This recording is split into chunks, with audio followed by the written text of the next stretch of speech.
তো ভারতীয় নেভি সম্প্রতি একটি বড়সড় ঘোষণা করেছে। গুজরাট উপকূলের খুব কাছাকাছি পাকিস্তান সীমান্ত লাগোয়া এলাকায় শুরু হয়ে গেছে লাইভ ফায়ার এক্সারসাইজ, অর্থাৎ আসল গোলাবারুদ ব্যবহার করে সামরিক মহড়া।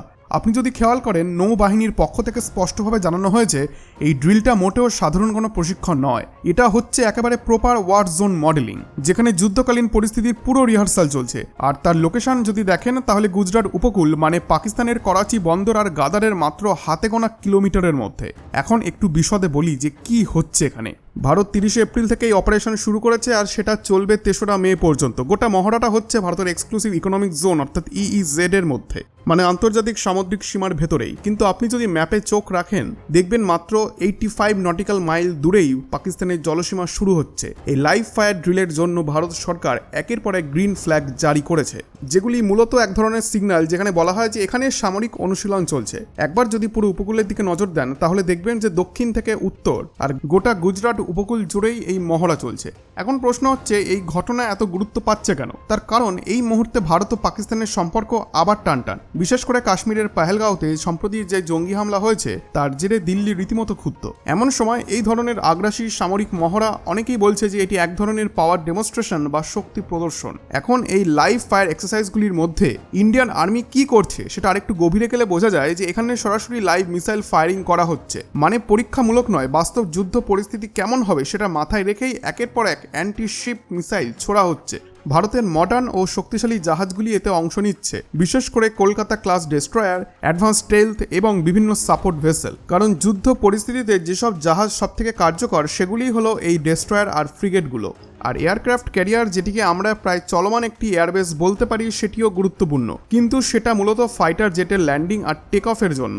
সরাসরি মিসাইল ছোড়ার সময় মূল দায়িত্ব থাকে এই ডেস্ট্রয়ার আর ফ্রিগেটগুলির কাঁধে। তাই এই মহড়ায় ঠিক সেগুলিকেই মোতায়েন করা হয়েছে। এবার আসল চমক যে ভারতের গর্ভ ব্রাহ্মস সুপারসনিক মিসাইল, এটিও এই মহড়ায় ছোড়া হচ্ছে। একেবারে লাইভ ফায়ারিং চলছে এর ওপরেও। এই কারণেই ভারত 4টে গ্রিন ওয়ার্নিং মেসেজ জারি করেছে আন্তর্জাতিক সামুদ্রিক ট্রাফিকের উদ্দেশ্যে।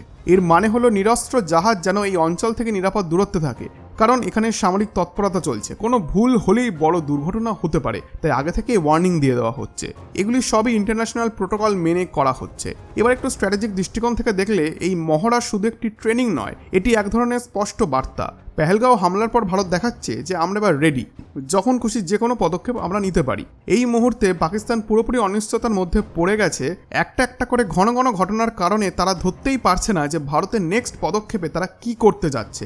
আর ঠিক এই সময়ই ভারত যখন লাইভ ফায়ার এক্সারসাইজ শুরু করলো, পাকিস্তানও তৎক্ষণাৎ তার প্রতিক্রিয়া জানালো। পাকিস্তানি নৌবাহিনীও তাদের যুদ্ধ জাহাজ, সাবমেরিন এবং মিসাইল ফ্রিগেটগুলিকে সামনে আনলো। ওরাও এই একই রকমভাবে নিজেদের এক্সক্লুসিভ ইকোনমিক জোনে লাইভ ড্রিল শুরু করে দিল। তাদের পক্ষ থেকে বলা হয়েছে এই মহড়া আমাদের কমব্যাট প্রিপেয়ারনেস দেখানোর জন্য, কারণ ভারত যে রিটালিয়েট করতে পারে তার হুমকি আমাদের মাথার ওপর ঝুলছে। মানে পাকিস্তানও বুঝে গেছে যে ভারত যে কোনো সময় কড়া জবাব দিতে পারে, আর তারা তার জন্য এখন প্রস্তুতি নিচ্ছে। কিন্তু এখানেই আসে সব থেকে বড় প্রশ্ন, যে ভারত ঠিক কি বার্তা দিচ্ছে এই ধরনের লাইভ এক্সারসাইজ করে।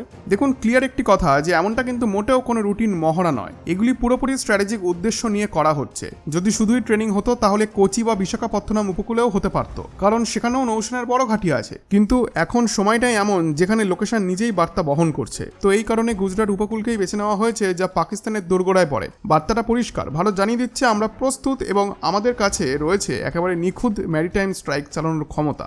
আর সেটা শুধু যে ওয়ারশিপ বা ডেস্ট্রয়ার তা নয়, ব্রাহ্মস মিসাইল সিস্টেমের মতো ওয়ার্ল্ড ক্লাস অ্যাসেট ভারতের হাতে রয়েছে। এর থেকেও উন্নত কিছু এই মুহূর্তে দুনিয়ায় নেই, আর সেটাই এখন আমরা প্রদর্শন করছি। এটা শুধুই ভারতের নেভি আর্মির প্রস্তুতি নয়, এটা ভারতের জয়েন্ট ফোর্স পজিশনিং, যেখানে সেনাবাহিনী, বিমান বাহিনী আর নেভি আর্মি একসাথে সাড়া দিতে প্রস্তুত। যেমন ধরুন, এই মুহূর্তে অপারেশন আক্রমণ নামে ভারতীয় বিমান বাহিনীর বিশাল এক্সারসাইজ চলছে। রাফালে থেকে শুরু করে ভারতের সমস্ত ফাইটার জেট এই অপারেশনে অংশ নিচ্ছে। রাজস্থানের সেনাবাহিনী ট্রুপসের মুভমেন্ট শুরু করেছে, আর বিএসএফ তো পশ্চিম সীমান্তে আগে থেকেই হাই অ্যালার্টে রয়েছে। এগুলি সব মিলিয়ে একটা স্পষ্ট মেসেজ যে ভারত এখন পুরোপুরি রেডি একসাথে সম্মিলিতভাবে অপারেশন চালানোর জন্য। তবে এর একটা বড় চ্যালেঞ্জও আছে। এই মুহূর্তে ভারত আর পাকিস্তান দুই দেশই একে অপরের খুব কাছে লাইভ ফায়ার ড্রিল চালাচ্ছে। মানে পাকিস্তান যেখান থেকে এক্সারসাইজ করছে আর ভারত যেখানে করছে সেই দূরত্ব খুবই কম।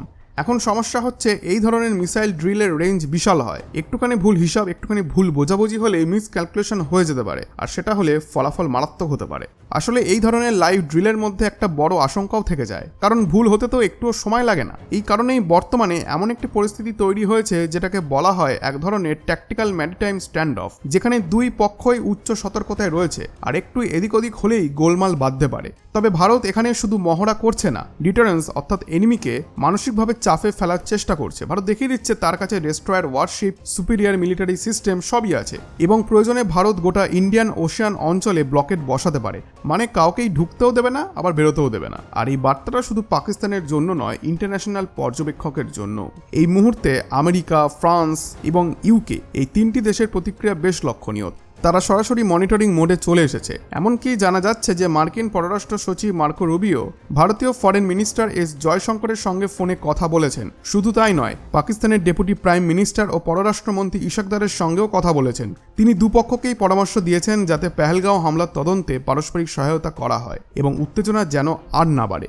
এই যে তৎপরতা, এটা বলছে পরিস্থিতি এখন আন্তর্জাতিক পর্যায়ে পৌঁছে গেছে। তবে একটা জিনিস মনে রাখতে হবে, ভারত এবং পাকিস্তান দুজনেই এই মহড়াগুলি করছে তাদের এক্সক্লুসিভ ইকোনমিক জোন এর ভেতরে, আর সেটা ইন্টারন্যাশনাল ল অনুযায়ী একদম বৈধ।